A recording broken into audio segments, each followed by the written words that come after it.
School kids, your grandkids, your friends' kids, the greatest kids in the world tonight, right here.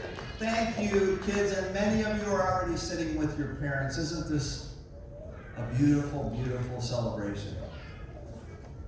Oh my goodness, and I'm seeing you came to celebrate your children. Now, I want you to flash back to They really put us in our place right away as parents.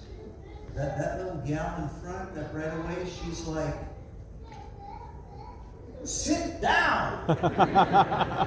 Right? You remember that? I had to ask my one of the leaders next to me if I heard that right. I heard that right. She got us in line. And then this is what Christmas programs are like. I'll introduce myself in a minute, but just know I've been there, I've been here. I love this because this is what makes Christmas beautiful. The next generation is picking it up, and the little man with the adult tie, right here. Remember? You saw that, right? The adult tie, and man, I'm in the Christmas program. You got to see it. That's beautiful. These older young men, these boys and girls who are becoming men and women, sharing with us right at the end, scriptures right out of the classic scriptures for this time of year. My name's Bill. Thank you for coming. I'm one of the homeschool dads. I'm one of the fathers. I'm one of the husbands, just like you. Not a grandfather. Thank you, grandfathers. Looking forward to it. Looking forward to be a great grandfather, like some of you. Tonight we're celebrating our kids, but they shared the gospel. And that's what we're celebrating. That's what makes this work. That's what makes your commitment to homeschool your kids. Listen, that's crazy in many people's minds. Only recently, not in mine. But it's important. You've made a commitment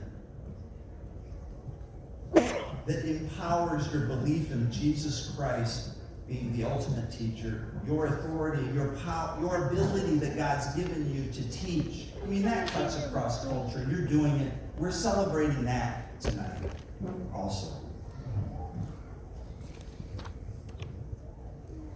And what about the young lady who brings out the white cross?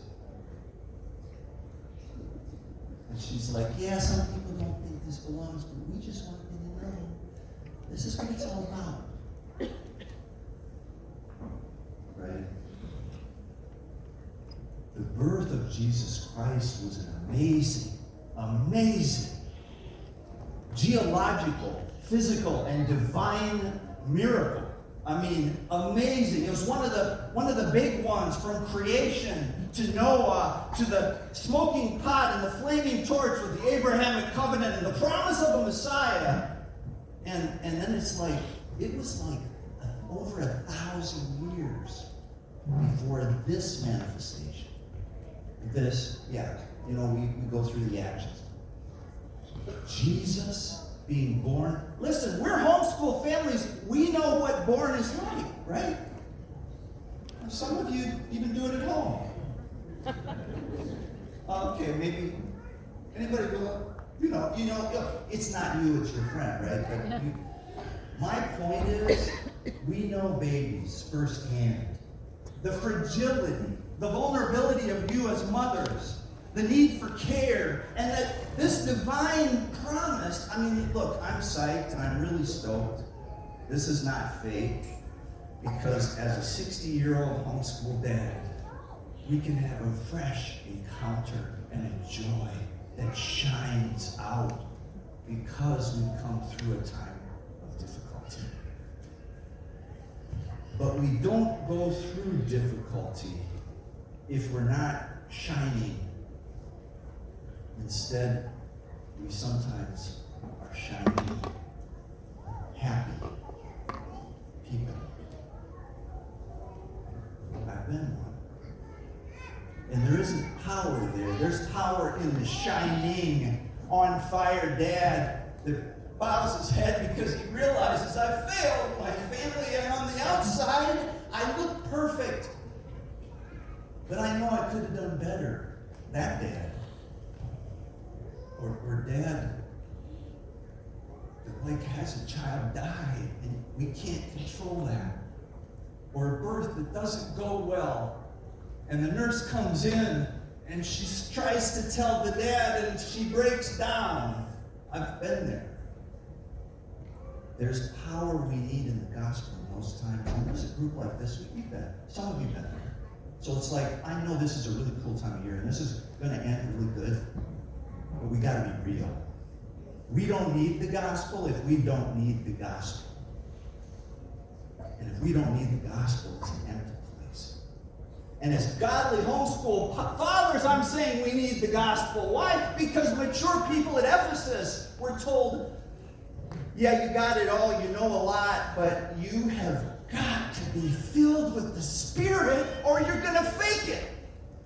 And you need to be continually filled. And that doesn't happen through shiny, happy people that don't have sinful, unhappy, painful events. So, the invitation, yes, Jesus saves us from our sins.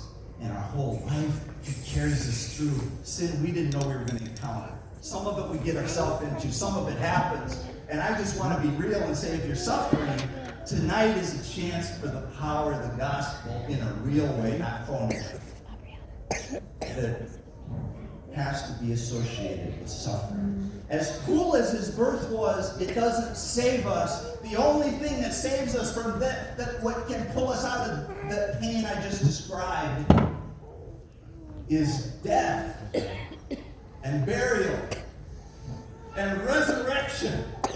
And that is what separates us from shiny, happy people into shining, and I know this sounds clever. I didn't intend it. Shining, joyful people. So shining, okay, we're homeschoolers, kind of get beyond a lot of people, right? That's an English word term, so if you don't know that, I can pretend like I know it's okay. Shining people come from honest brokenness. Pray for your sons who are fathers leading your grandchildren. Pray for your children, dads, who are in someone's arms or in a child, whatever they call the cool things on the front. We didn't have them. I had it back. What is it? Baby? Yeah.